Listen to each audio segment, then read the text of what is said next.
I like it how every time I take a break, the scenery changes on my desk, so you can always tell when I do editing. We today are going to be talking about several things. I hope you're eagerly anticipating Behistun Lore Masters, the game which eventually I hope to create. Again, that's a long-term plan I have. We'll see if it materializes, but I'm pretty sure we're going to get there. Today, though, we are also going to talk not just about Behistun Lore Masters, but we're going to talk about making incredible pipes. I realized early on that this was a major aspect of what got me back into the hobby, believe it or not. We had a lot of spare PVC pipe laying around, and I had some paints and so forth of the hobby main cutting board I use. You can see that it's been heavily used throughout the years. It started out looking something like this, and now it looks like this. It's got different particles attached to it, and I do some gluing and so forth, so different parts are glued in. Sometimes that causes problems, and if I needed to clean it up, I just could take a knife and try to pry off the goodies. But in finding and learning how is it you cut the pipe, many times they come in very long pieces, and so you need to cut it down to size to fit your game board. There's a special tool that's used. You can use a saw or something like that, but I actually prefer that which a plumber uses, a pipe cutter. And it's very simple. You can get these at Lowe's or any other hardware store.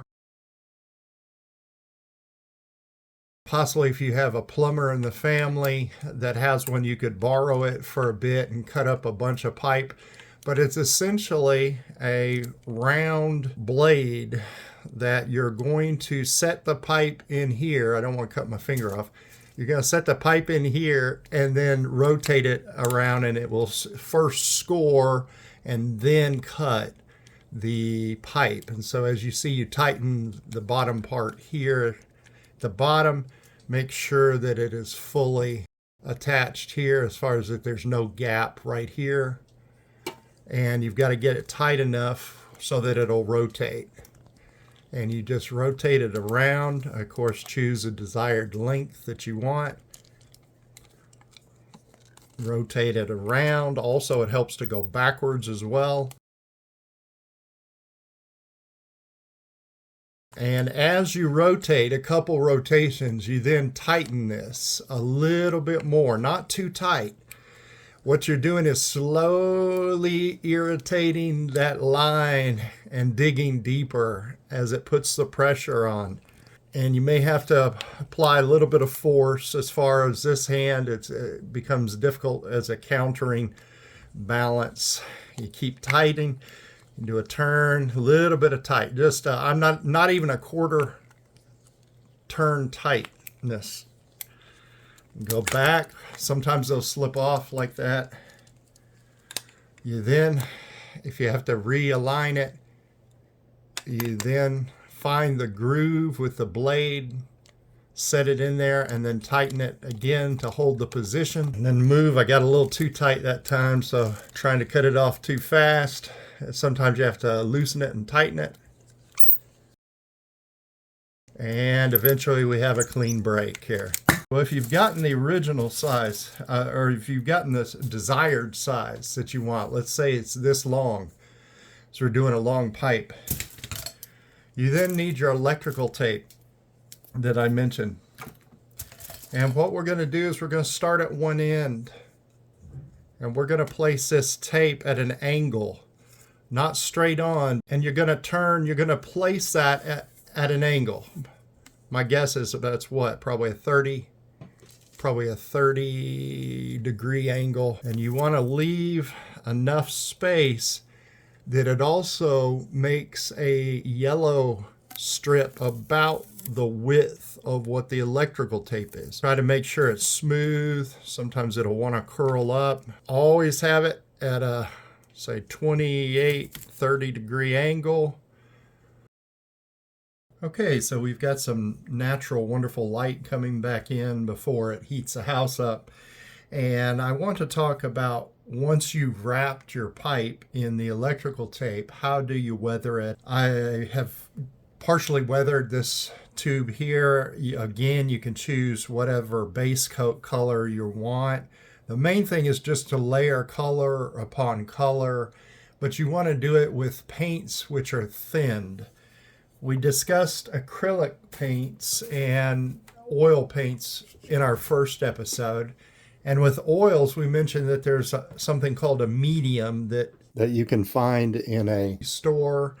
Liquitex is a wonderful brand, but there's actually many different ones that can be used. Allow me to make a short note here. When working with paints and acrylics and thinners, you want to have a palette nearby. We'll discuss palettes, and this specifically is called a wet palette, in later episodes.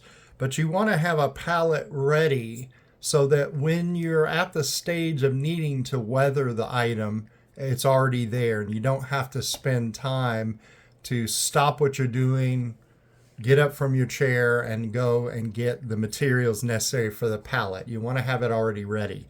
The other tip I want to share is to always have a wet rag handy. And the reason I say that is if you spill paint or spill turpentine or any kind of cleaner or anything like that, you're going to need to get it up very quickly. I oftentimes like working with gloves as well. That protects your hands from the chemicals in the paint. Not all paint is toxic, but some is a little worse than others, especially relating to some like rusting compounds that make items look like rust or so forth. They can be very detrimental to your skin. So try to, if you so desire, try to wear gloves if you do so choose.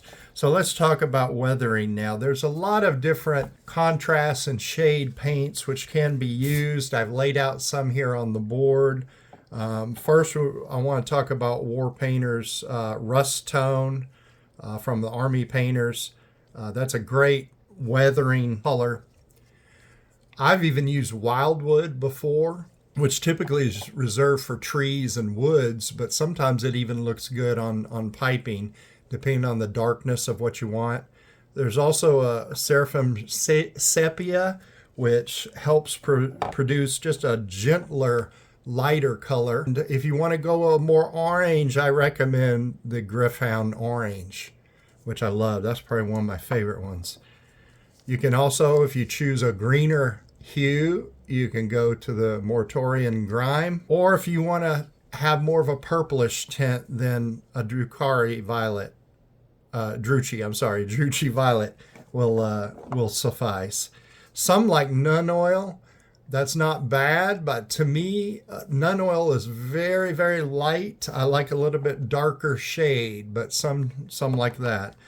And then finally, there's the mother of them all, the Agrax Earthshade, which is recognized as the king of shades. I also have laid out a silver version. Now, this is not a contrast paint. This is actual color, and I like to place little stripes across the bars of silver where to make it look like that it's been scraped and a metallic look remains.